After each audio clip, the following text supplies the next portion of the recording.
Hola, ¿qué tal? Bienvenidos a una emisión más de Esencial. Yo soy Isabel Inclán y seguimos recopilando reacciones sobre esta virtual y eventual renuncia del alcalde John Tory. Y para ello le doy la bienvenida a Matías Dedovitis. Él es trustee del Toronto District School Board for el Ward 4 Humber River Black Creek. Matías, bienvenido. Hola, buenos días. Un día con muchas eventualidades las últimas 24 horas. Y creo que la mayor, obviamente, fue la renuncia del alcalde, ¿verdad? Claro que sí, nos acostamos el viernes en la noche con esta noticia que sacudió por lo menos a Toronto, Ujú.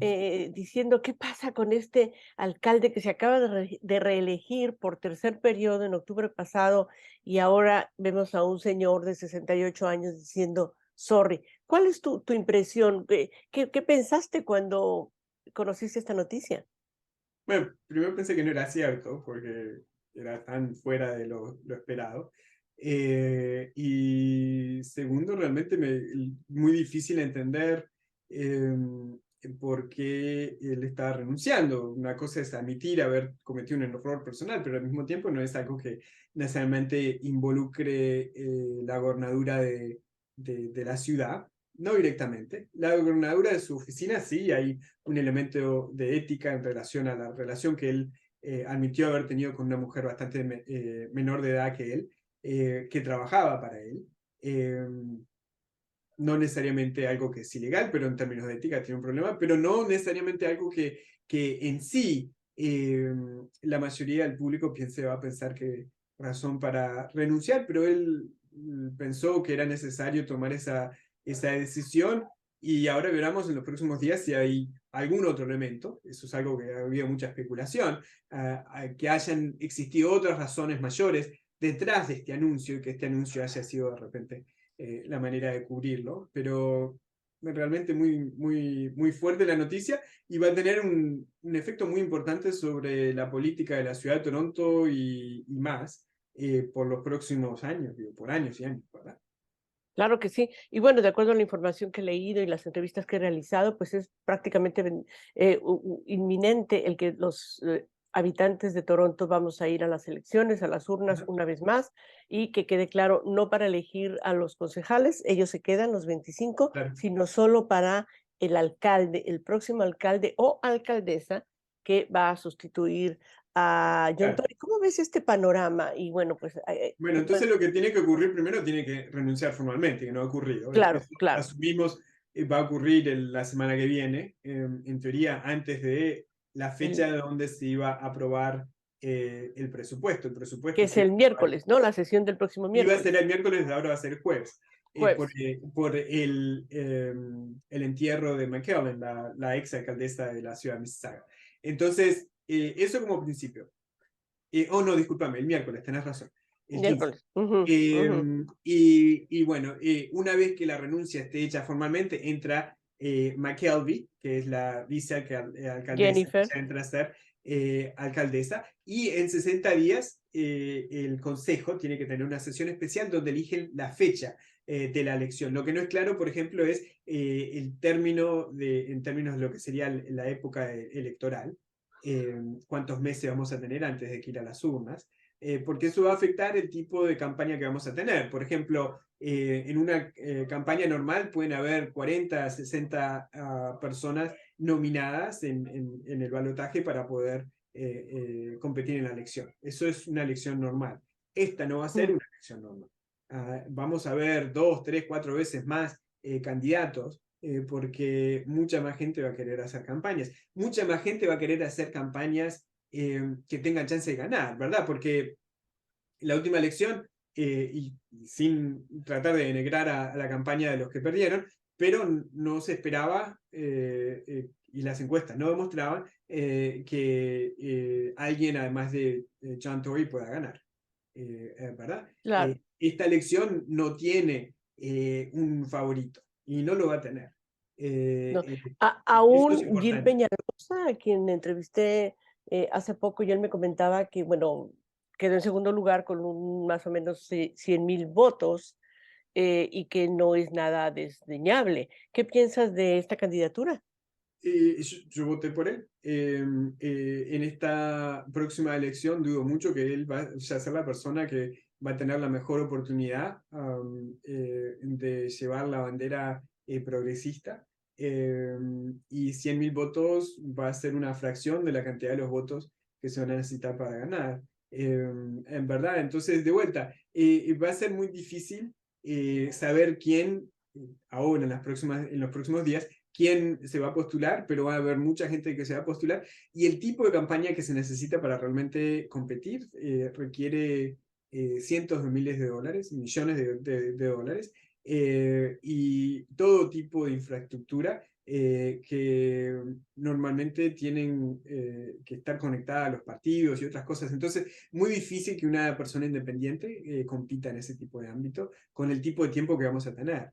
Una cosa es Ujú, recaudar $1 millón en 2 años, otra cosa es recaudar $1 millón en 2 meses. claro. Y para poder realmente competir, como constituyen las reglas, uno no puede pedir préstamos y luego pagar la deuda, uno tiene que recaudar los fondos para poder gastarlos. Para hacer una campaña hacia elecciones en mayo, en junio, quiere decir que para abril tenés que haber juntado la plata. Em, Claro, es algo muy, muy difícil. Como tú dices, muy atinadamente, quizá vamos a empezar a ver ciertas figuras que estaban siempre en la política citadina sí. y que de pronto se decidan lanzar. No hay que olvidar que Ana Bailao era hasta la elección pasada deputy mayor. Y yo tuve oportunidad de entrevistarla cuando estaba anunciando que ya no iba a postularse más y siempre dejó la eventualidad de que quizá podría regresar a la política.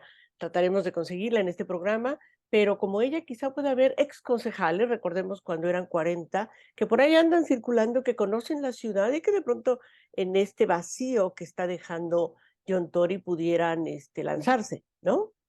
Sí, los 25 concejales pueden postularse, incluyendo McKelvey, que va a estar al manejo de la ciudad por los próximos meses. Entonces, el número de campañas que vamos a tener va a ser mucho mayor, la competencia va a ser mucho mayor. Esta última elección realmente solamente tuvimos 2 campañas y solamente una que realmente tenía maximizados los gastos, por decirlo así.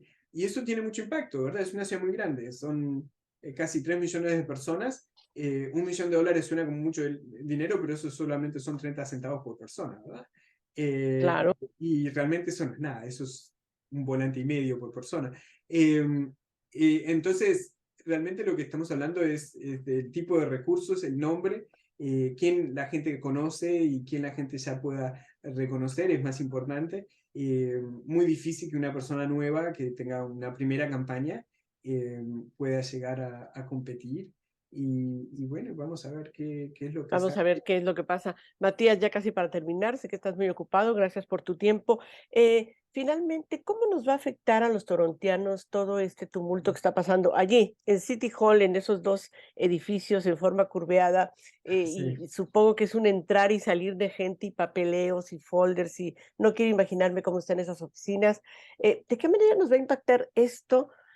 A los que vivimos en Toronto, yo sé que tú trabajas mucho en este sector de Humber River, estás muy cercano Sí. y trabajas en la oficina del concejal Anthony Perusa. ¿Cómo nos va a afectar todo esto? Sí, muy difícil por los próximos meses porque realmente ya estamos viviendo varias crisis, ¿verdad? El presupuesto está viendo una reducción importantísima de fondos. El alcalde estaba en proceso de ir a pescar por fondos, ¿verdad? Porque si no conseguíamos esos fondos del gobierno federal y el gobierno provincial, eso requeriría reducciones importantísimas de servicios, cientos de millones de dólares en proyectos para arreglar las calles y otro sinfín de otras cosas. Entonces, sin el alcalde, porque McKelvey, por más buen trabajo que pueda hacer, no va a tener la misma envergadura si hace una llamada a la oficina del primer ministro.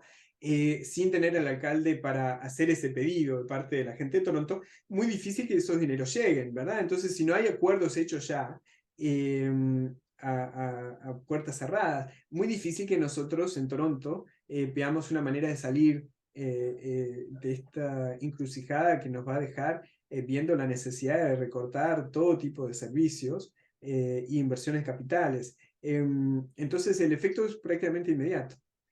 Hay proyectos de construcción que no van a ocurrir, hay proyectos de arreglos que no van a ocurrir, hay todo tipo de cerraduras de servicios a todos los niveles de servicios municipales, y realmente va a tener efecto en la política a todo tipo de lugar.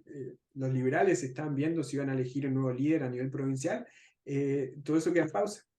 Porque una buena parte de sus miembros van a estar postulándose para alcalde, lo más seguro.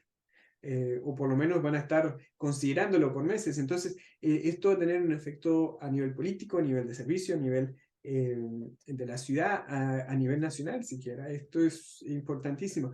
Tenemos que recordar que el alcalde de la ciudad de Toronto es la persona que recibe más votos, y por lejos, en todo Canadá. De esa dimensión es la responsabilidad que tiene John Tory, el hueco que está dejando, y a cuánta gente, como tú dices, que estaba alrededor y que confiaban en que City Hall siguiera funcionando en forma normal, y ahora es, como decimos en nuestro calor latinoamericano, una rayita más al tigre, porque veníamos de la pandemia, de la crisis, de la inflación, todo esto, y encima de eso un alcalde que se nos va, y entonces deja un gran hueco y muchos proyectos como a la mitad, ¿no? Bien, y va a ser un tiempo difícil por los próximos meses, y tampoco tiene historia esto, entonces es muy difícil saber cuáles exactamente son los próximos pasos. El servicio civil de la ciudad de Toronto va a tener que encontrar manera de resolucionar muchos de los elementos prácticos de cómo va a ser la elección, cómo va a funcionar la gobernación de la ciudad por los próximos meses, todo esto es nuevo. Pero al mismo tiempo, aquellos aquí viéndonos, escuchándonos, van a encontrar que va a tener efectos sobre la cantidad de pozos en las calles, la recolección de la basura y muchas otras cosas. Claro, porque además las elecciones son unas elecciones extraordinarias que van a implicar costo, un costo que bien hubiera podido ser para las necesidades de la ciudad, ¿no? Claro, y no hay como un fondo de elecciones mágicos, este es el mismo fondo de dineros que existe para Ya. todo. Ya.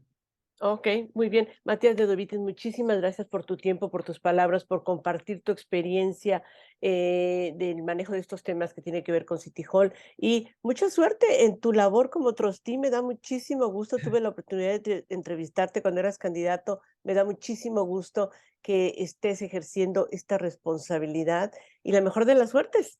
Muchas gracias Isabel, y bueno, un placer compartir aquí con ustedes. Muy bien. Gracias a ustedes por el favor de su atención y nos vemos en una próxima emisión de este canal, The Essential. Aquí los espero. Gracias.